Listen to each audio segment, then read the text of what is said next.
O texto da proposta do novo arcabouço fiscal tem 13 exceções às regras de gastos.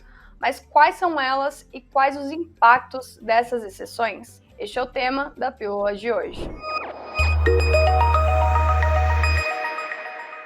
O governo apresentou o texto da nova proposta de arcabouço fiscal à Câmara dos Deputados e ao Senado. Entre os fatos não divulgados com detalhes anteriormente, chamou a atenção do mercado a lista de exceções às regras de gastos. Vamos relembrar qual é a proposta do arcabouço fiscal e ver a lista completa das exceções. O novo arcabouço fiscal vem para substituir o teto de gastos que limita o crescimento das despesas à inflação do ano anterior. Agora, o novo arcabouço fiscal estabelece que as despesas só poderão crescer até 70% do aumento das receitas do governo.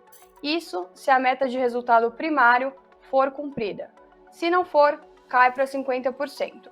A proposta inclui também um limite mínimo e máximo para os gastos, entre 0,6% e 2,5% acima da inflação.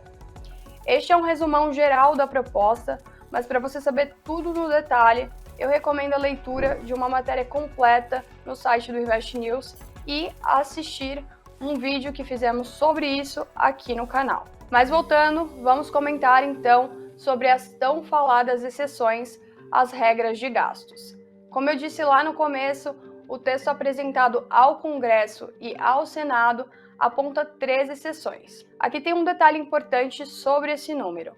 Dentre essas 13 exceções, 8 já eram previstas na Constituição e 5 ainda não eram. Ou seja, teoricamente, 8 regras já estão valendo mesmo e 5 são novidade. Dito isso, vamos começar com as exceções já previstas na Constituição. A primeira, ganhos referentes a royalties de exploração de petróleo ou gás natural e de recursos hídricos, para gerar energia elétrica e de outros recursos minerais, isso dentro de um território especificado. A gente está falando aqui sobre um recolhimento de tributos que não serão incluídos como receitas para o cumprimento da meta do arcabouço fiscal.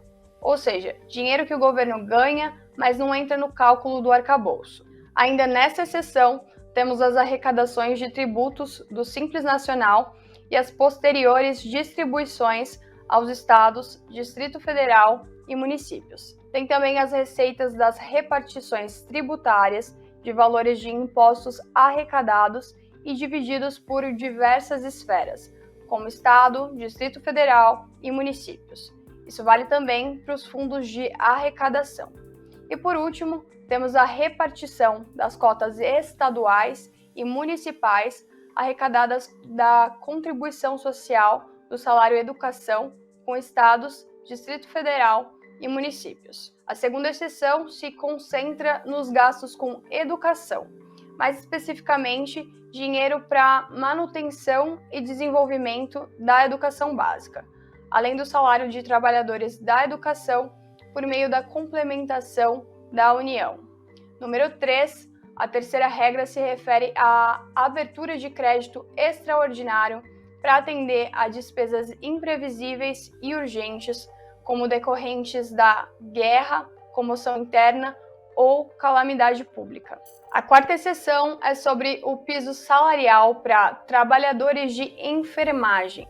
Fica de fora da regra o dinheiro que a União transfere para estados, Distrito Federal e municípios com o objetivo de dar assistência financeira complementar para cumprir os pisos nacionais salariais de enfermeiros, técnicos de enfermagem, auxiliares de enfermagem e parteiras. A quinta regra é sobre transferência do dinheiro ligados ao parcelamento de precatórios, ou seja, pagamentos que o governo é condenado a fazer em processos da justiça.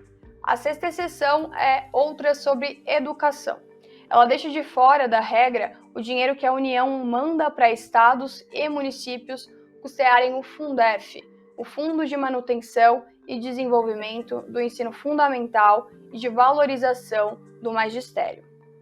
A sétima exceção, receitas da União com concessão florestal distribuídas aos estados e municípios para o apoio e promoção da utilização sustentável dos recursos florestais.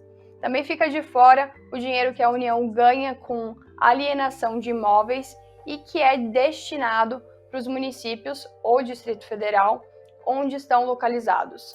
A oitava se refere às despesas relativas à cobrança pela gestão de recursos hídricos da Agência Nacional de Águas e Saneamento Básico. Tudo isso já faz parte da Constituição e está presente também no texto do novo arcabouço fiscal.